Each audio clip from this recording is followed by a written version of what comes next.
Well, is this the final rodeo and the final episode of this standard head coach save this year? Or are we going to have a bit of redemption? We've gone through the summer transfer window with FC Bayern Munich. We've left our director of football to his devices. But is the glitch still there? Have we had any more players in? Have we had another fire sale? Let's go and find out together as we return on the first day of the season for the German Super Cup final.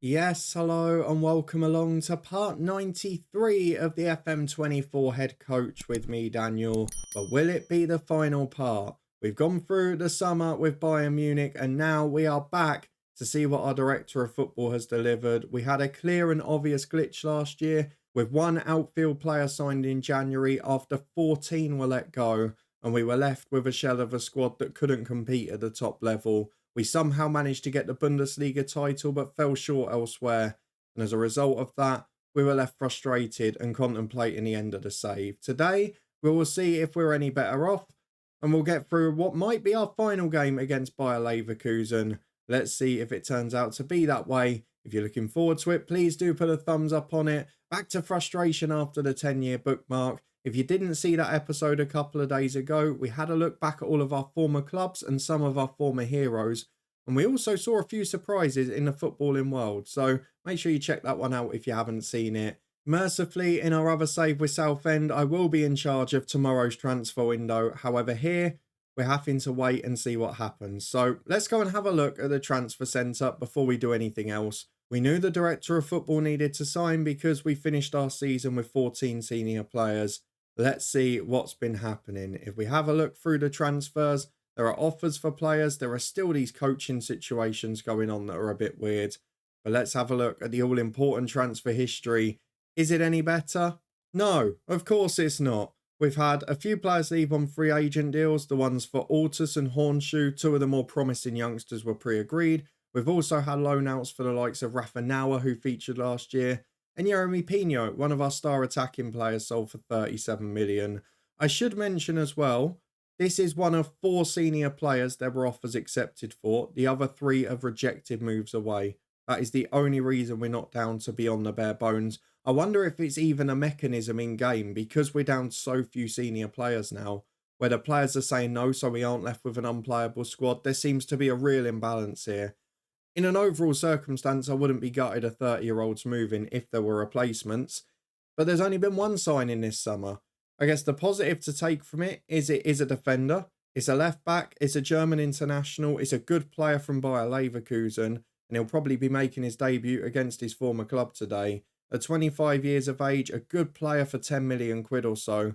I'm happy with that signing, and I'm happy with signings of that level to go behind our elite starting 11, but we needed 7 or 8 of them, not one, because we've let a whole squad go over the last year or so. We go through to the released players as well. There wasn't much this year, so it is pretty much as you were when it comes to the squad. The difficulty with that, though, is that, yes, we've had a return from loan for Markovic and for Kriegmeier, who's become a good player.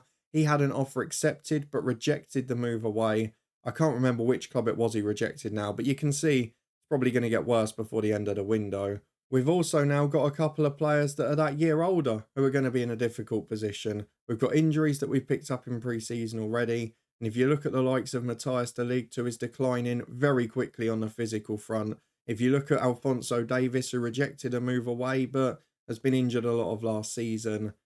I don't understand what's happening here. Yes, the squad looks a bit bigger because I've promoted a couple of youth players. Obviously, Markovic is not really of the standard of Bayern Munich. Obviously, McKendy is not really of the standard of Bayern Munich. And of course, we continue to have more as well. But the question for me is just why on earth this continues to happen. It's an incredibly frustrating situation. With the players that were just eligible for it, we couldn't even register the minimum 15 required. We had to add another youngster in to make it possible. And while the players that are left at the top of this club are still very good, there's still superstars here, no doubt about that. There is no increased strength in depth, and that is, again, the same old problem that was experienced here last year. So an incredibly frustrating summer. It doesn't look like there's any links with more, and it's not even the fact that the signings aren't happening. I mentioned this in last year's one.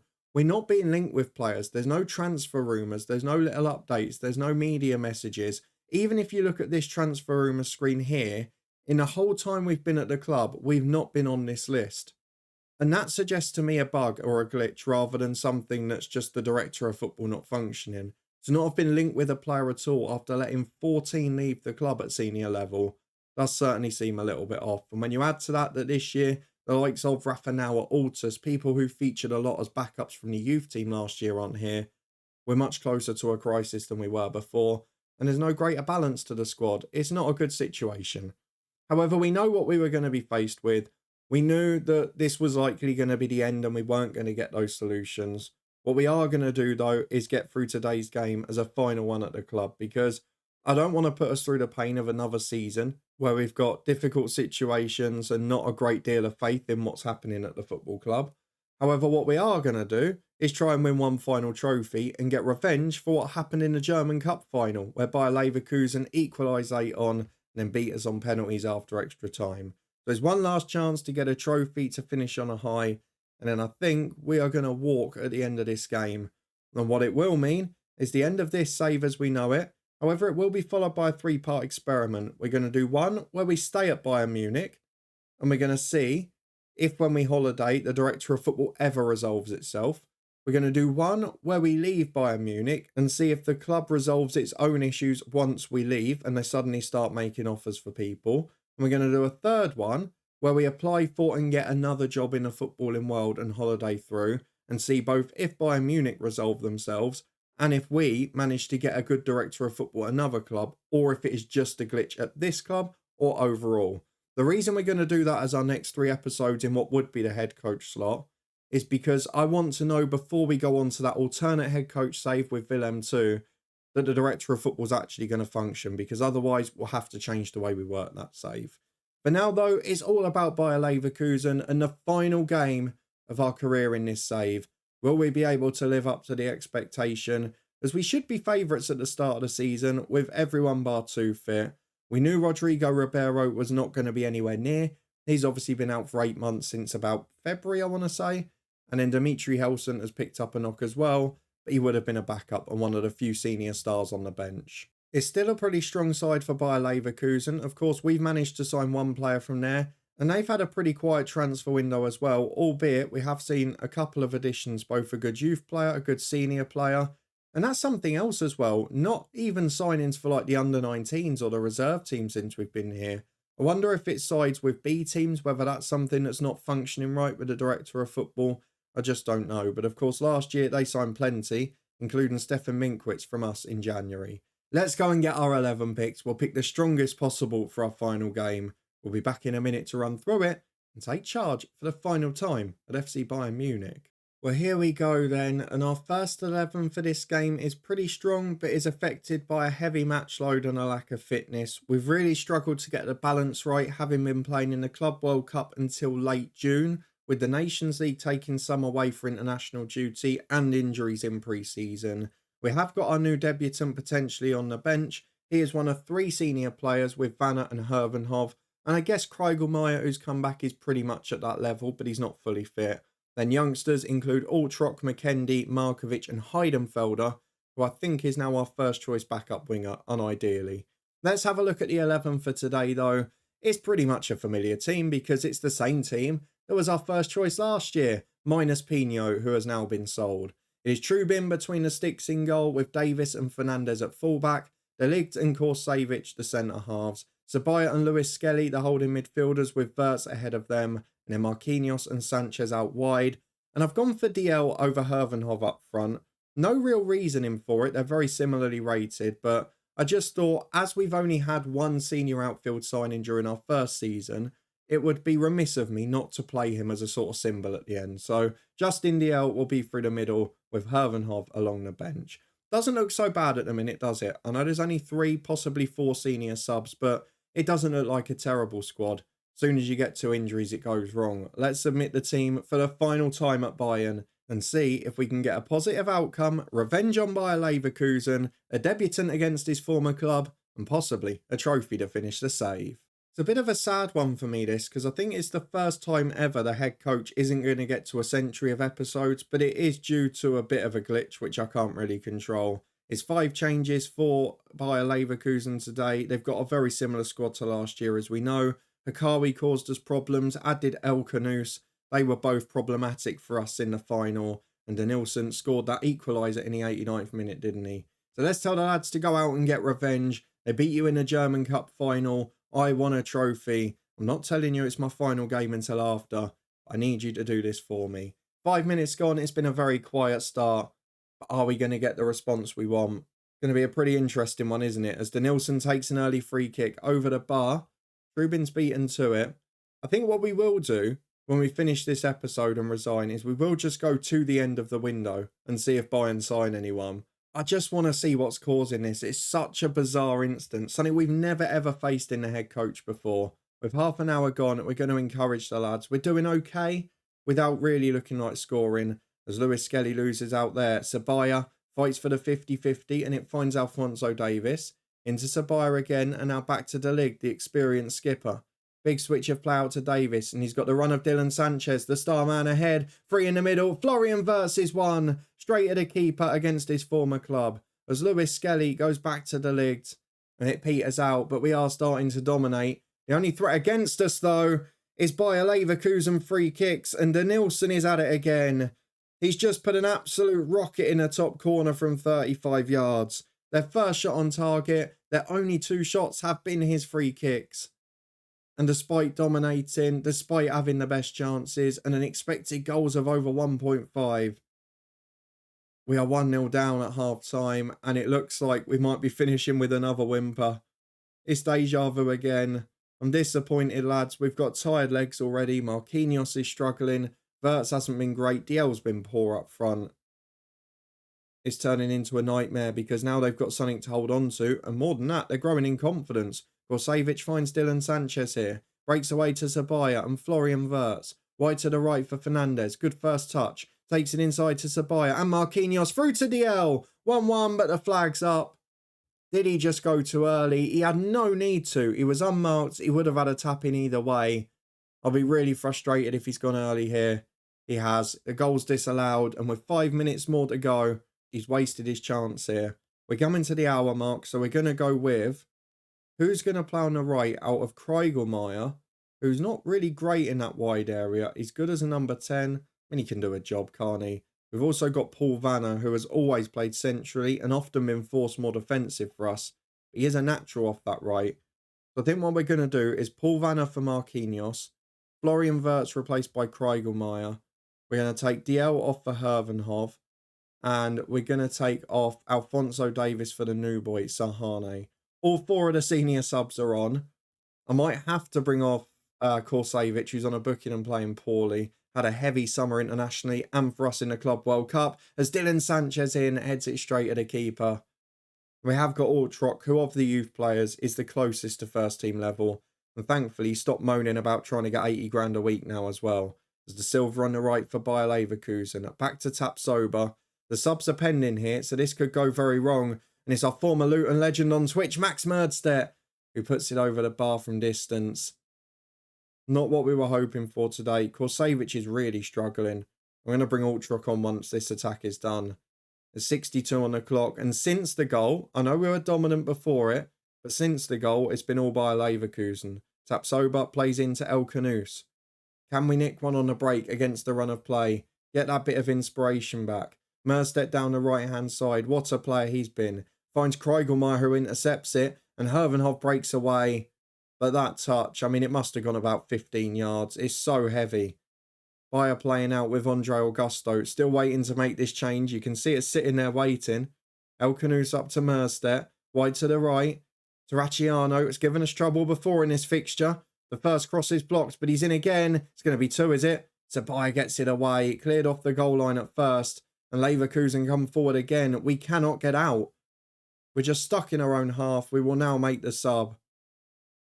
I want to berate them because this second half has not been good enough. I mean, I say that they've still only had the 1 shot on target. We've still had 3 times the expected goals and a bit more. But where is the threat of the goal? We're going to go attacking. We've got just over 5 minutes left, and we're going to finish with another cup final defeat to Bayer Leverkusen, I think. Sahane has a throw on the left. He's got a booking already against his former team. Sanchez brings it forward, chips it to no man's land, and it's brought away. But Lewis Skelly wins it back. He's running on one leg, but he's still going. The leg finds a Bayer. Can we do the reverse of the cup final? Can we equalise ourselves in the 89th minute? Lewis Skelly to De Ligt. It's his last chance, Saloon. Where are you going? Forward! Altrot goes left to Sahane. Would be ironic if it's him. Finds Dylan Sanchez. The touch is awful. Why have you suddenly turned into a League Two winger? You're supposed to be the best in the world. Back to Trubin. Oh, that sums up the day. That sums up our whole time at Bayern. Trubin passes it to the centre forward and he gets away with murder. Absolutely awful. A game we've dominated. We lose 1-0. And we finish yet again by watching Bayer Leverkusen lift the trophy. What a way to sum up our time in charge. Gets through the dressing room. It's unacceptable. It was a great performance, but not enough in front of goal. And yet again, just not enough at the club. An ageing squad, nothing new to challenge it. And it ends up with being 1 trophy out of 5 since we've been here. Not the ideal situation, and an injury as well. And that's it. I was hoping to end on a positive note. It's not going to be the case. We are now going to resign from Bayern Munich. I'm obviously going to save an alternate version first because part of our experiment will be staying at Bayern. And then what we're going to do to finish this episode is just get through to the end of the transfer window and see if Bayern sign anyone. So let's save an alternate copy, ready for our experiment. We're going to resign from this football club. Well, here is the confirmation of our resignation, which, to be fair, they have acknowledged our high-quality performance. We did bring the Bundesliga title back, which was the main aim after a poor year for them. But given the state off the pitch and the fact they haven't even battled to keep us, I think we knew that that was going to be the writing on the wall. So Bayern are searching for a new manager. I'll be intrigued to see who goes there. But for now, all we're going to do is a little teaser ahead for our experiment is get to the end of the window and see if there's any additions or departures from FC Bayern. Well, here we are with the moment of truth as we return on the 2nd of September, the day after the transfer window shuts in the Bundesliga. I did notice during the 3 weeks away that the Leipzig job came up, so I'm imagining that that manager took the Bayern job. Just looking for any key messages here. I don't see any Bayern ones. So let's go and have a look at our history. Let's get through to Bayern Munich and let's see what's been going on. So Didier Deschamps takes the job. He was the Liverpool manager. So why was the Leipzig job up? That doesn't make a great deal of sense. They are second in the Bundesliga, but hang on a minute. Why is the Leipzig job available? 2033 is the new manager. Ah, caretaker. So that one's gone to Liverpool. Right, okay, that makes more sense. So the Bayern manager is now Deschamps from Liverpool. The Leipzig manager has gone to replace him at Liverpool. And now Leipzig are looking for a new one. However, let's have a look at the main star of the show, which is Bayern Munich. What's been going on there? They've still got De Ligt and Fernandes, we know that. Are there any names I don't recognise? There are. That's really annoying. Oh, they've signed loads of players. They've signed loads of players. We definitely know that it was a bug now, because as soon as we have left the club, Bayern Munich have gone crazy signing players. They clearly know there were weaknesses. They have sold no senior players, one youth man who has already been discussed with a move out. They've loaned out Kriegelmeyer to Wolfsburg, which is a bit of a surprise, but they've got 2 new centre midfielders. And they have signed 3 players for a combined 90 million quid up front. Noki Imai has gone from Manchester United for 40 million quid. He is a world-class holding and centre midfielder. Michael Toll has joined from Leicester for 35 million. He is a Dutch centre midfielder who is world-class and youthful. And then Ramon Cueto has joined from Sevilla for just under 20 million. And he is a young right-back that can play left-back, holding midfield. And he is a young right-back that can play left-back, right wing-back and attacking midfield, bizarrely. But they have signed 3 young players. They've bolstered the squad immediately. It was always evident there was a problem. Is the director of football still the same? Hang on, I want to give benefit of the doubt here. No, it's not. Okay. That might be the key. There's a new director of football in Pablo Longoria, who was signed from Benfica on the 19th of August, and all of those signings came in on deadline day. So was it the director of football that was the problem all along? Possibly it was. A very difficult one for me to watch that, knowing that the squad could have got stronger. Why didn't the owner do that earlier? Such a frustration. So the head coach save is left a little bit in limbo by that. And I'm still not sure whether the issue will resolve itself in future. So we're still going to crack on with the experiment. But that sign would suggest is something related either to the director of football model or just to that director of football at Bayern in general. Because Bayern as a club is clearly not broken. We've left, they've got a new director of football and manager. 3 players have come in to bolster the squad before the end of the window. It is definitely not an issue with the club as a whole. But what we need to know if it's an issue with the type of save we're doing or if it was just that one director of football. Especially as we were at Bayern at the time of the last 2 January updates, which does appear to have caused some issues with it. So what we're going to do now, over Friday, Sunday and Monday, which are the 3 next slots that are available on the channel, we are going to do a 3-part experiment. One where we continue from this point, holiday in, to see if Bayern continue to build their squad, regenerate it, basically whether their transfers function as normal over the next few years. The second experiment, we are going to stay as the manager of Bayern, the one we saved just before we resign, and we're going to see if that issue resolves itself, if there's a change of director of football at any point, and whether that resolves the issue, or if it just persists for years and years and years. And then the third one, I'm going to resign from Bayern Munich at the same point as we did. We're going to find a new job in this save, and then we're going to holiday to see whether or not the director of football model works at another club. So those are going to be the 3-part experiment episodes over Friday, Sunday and Monday. We'll find out, is the director of football mode broken in FM24? If you're looking forward to that, you did enjoy a very disappointing finale with Bayern, added to my frustration of a new director of football coming in 2 weeks after we left and signing loads of players. And please do put a thumbs up on the video. I'm genuinely intrigued to find out what happens because, of course, we did have this plan that as soon as this save was finished, we were going to go and do the alternate head coach, which is from the point we left Japan years and years ago. We had the realistic offer and the offer that excited me as well. And I want to go and take that on. It was Willem 2 in the Netherlands and we'll have a sort of alternate career path. But will the alternate head coach work? We'll find out based on the 3 parts of our experiment. If you want to stay up to date with that and make sure you don't miss it, subscribe and turn that notification bell on. Thank you very much for following this year's head coach save as always. I don't think we're going to do one next year. We might on Twitch, but certainly on YouTube, it's not going to be the main idea. It's such a shame as well because at Gifu at the start of this save, with the transfer updates promised in FM24, it probably worked better than ever. But for now, unfortunately, that wasn't the case. And by the end of it, we're left incredibly frustrated with some of the worst issues we've ever had. So we're going to see if they persist over the next 3 experiment days. Then we'll make a plan for when the new alternate head coach series will start. In the meantime, though, we'll be back with Southend United tomorrow. A summer transfer window we're very much in charge of. And that save will continue all the way through until we reach the top of our success. You can find a link to that playlist up in the eye above. A thrilling finale to last season there. You can also find the Twitch channel for regular live streams and a football podcast where we've got loads of EFL playoff action on the way. We've got the Championship semi-final predictions tomorrow, so come and join us and get involved with those. But thank you very much for watching, for being here as always. I've had fun in this series for the most part. The start in Japan was brilliant. We're left riddled with frustration at the end as Bayern replace their director of football and resolve all their issues as soon as we leave the football club. I'll see you next time for part 1 of the experiment.